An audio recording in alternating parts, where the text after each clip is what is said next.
বিজনেসের মধ্যে ইউটিলাইজেশনের আরো অনেক বড় বড় জায়গা আছে। আমি তোমার কাছে এখন একটু জিজ্ঞাসা করবো, ধরে নাও কেউ একজন রেস্টুরেন্ট চালাচ্ছে, তুমি একটু এই লোকটাকে হেল্প করো এআই ইউটিলাইজ করে তার রেস্টুরেন্টের বিজনেসটাকে আরো গ্রো করাইতে। সো রেস্টুরেন্টে আপনার বড় সমস্যা যদি আমি চিন্তা করি, একটা বড় সমস্যা সব বিজনেসের, সেটা হলো গিয়ে কাস্টমার পাওয়া। ওইটা একটা বড় সমস্যা হইতে পারে কন্টেন্ট জেনারেশন, যদি আপনার কন্টেন্টে আগ্রহ থাকে। আর একটা বড় সমস্যা হলো অপারেশনসের ভিতরে, যে অর্ডার আসছে, অর্ডার টেবিল পর্যন্ত আসছে নাকি, এই সফটওয়্যারটা আমি ইউজ করতেছি বোঝার জন্য যে আমার দিনে কয়টা অর্ডার হয়েছে, ওই ধরনের জিনিসপত্র। So, তিনটা মোটা দাগে আমি প্রবলেম আইডেন্টিফাই করার চেষ্টা করলাম। একটা একটা করে আমরা ধরি, কাস্টমার পাচ্ছি না বা কন্টেন্ট, এই দুটাকে আমরা একসাথে কভার করতে পারি। মার্কেটিং এর ভিতরে আমরা কভার করতে পারি যে কন্টেন্ট জেনারেশন তো এখন ডাল ভাত সবাই করতেছে। সো তুমি যদি হিগস ফিল্ড এআই ইউজ করো, অথবা তুমি যদি ইভেন সোরা, তারপরে ফ্লো ইউজ করছো তোমরা? ফ্লো ইউজ করি না। সো ফ্লো, VO3 হ্যাঁ, সো VO3 এর আরেকটা মডেল হলো, গুগলের আরেকটা মডেল হলো ফ্লো। সো ফ্লো, তারপরে হলো হিগস ফিল্ড, তারপর সোরা, এইগুলার মোটামুটি যে কোনোটাই তুমি যদি ইমেজ দাও, তাহলে ইন্টারেস্টিং ভিডিও বানানো সম্ভব সেই ইমেজ থেকে।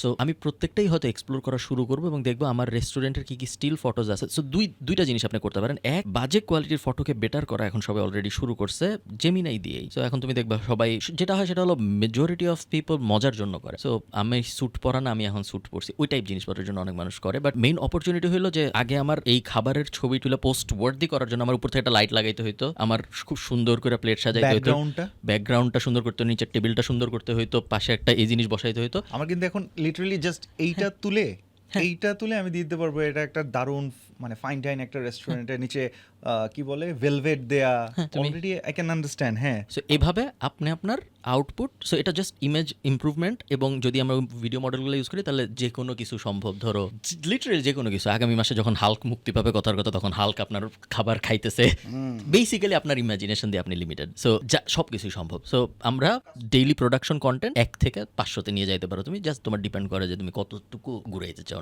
নবটা। বাট স্কেল কোনো বিষয় না এখন ওখানে। আর কন্টেন্টটা কভার করতে পারছি আমরা। হ্যাঁ, এখন যদি আমরা ভাবি যে কাস্টমার অ্যাকুইজিশনের কোন কোন স্টেজে ইউজ করতে পারি আমরা এআই, সো ইন্টারন্যাশনালি আমরা অনেক ইউজ করতেছি ভয়েস এজেন্টগুলো। বাংলাদেশে ভয়েস এজেন্ট ইউজ করাটা এখন একটু ঝামেলার, কারণ বাংলায় সব এআইয়েরই বাংলার ক্যাপাবিলিটি খুব সীমাবদ্ধ, এবং কলকাতার বাংলা চলে আসে, অনেক থার্ড পার্টি বাংলা সাপোর্টই করে না। যেমন ধরো 11 ল্যাবসই ভালো বাংলা সাপোর্ট করে না, নাহলে কিন্তু আমি এআই ভিডিওগুলো বাংলাও বানাইতে পারতেছি না, কারণ বাংলা ভালো না। তো এইখানে ভয়েস এজেন্ট বিষয়টা একটু কমপ্লিকেটেড এই কারণে ইমপ্লিমেন্ট করা, কারণ আপনার কথা বলার ওরকম এখনো ভালো অপশন আসে নাই। এখানে আপনার একটু ক্রিয়েটিভ হইতে হবে। আপনি ধরেন, যেহেতু আমি ডিরেক্ট ভয়েস এজেন্ট দিয়ে জিনিসটা করতে পারতেছি না, আমি কোনো ইন্টারঅ্যাক্টিভ সলিউশনের ভিতরে যাইতে পারি নাকি যেটা দেখতে মনে হয় খুব স্মার্ট, বাট আসলে ব্যাক এন্ড লজিক বেসিক এবং স্মার্ট না। আমি তোমাকে একটা উদাহরণ দিই। মনে করো আমি আমার একটা কুইজ শো অর্গানাইজ করতেছি আমার রেস্টুরেন্টের জন্য, যে আজকে অমুক খেলা আছে, অমুক খেলায় কে জিতবে। এখন কুইজের আমি বলছি যে আপনি এখানে কমেন্ট করেন, কিছু একটা হবে, জিতলে আমি ফ্রি দিব কিছু একটা।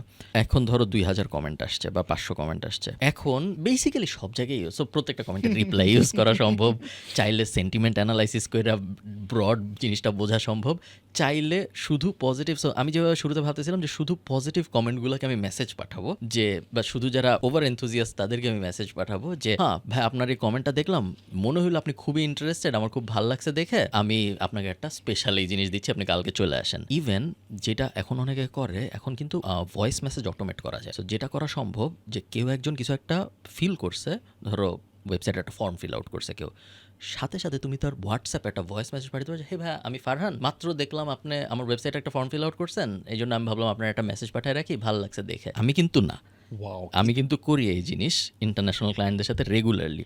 এবং উনি ধরো রাত 2টা ফর্ম ফিল আউট করতে দেবে, 2:30টার সময় ওনাকে আবার ডিলে থাকে, ইচ্ছা করে জানি মনে না হয় যে ইচ্ছা করে ডিলে দেওয়া থাকে। আমরা সেকেন্ড পাসপোর্ট নামে আমাদের একটা জিনিস আছে, স্টাডি কনসালটেশন সার্ভিস আছে, যেখানে কোনো আমরা অ্যাড কখনো আমরা চালাই না, আমাদের ওয়েবসাইটে গেলে মানুষ খুঁজে বের করতে পারবে, যেখান থেকে আয়ারল্যান্ড ইউকেতে হায়ার স্টাডি বিষয়ে আমরা মাঝে মধ্যে হেল্প করি।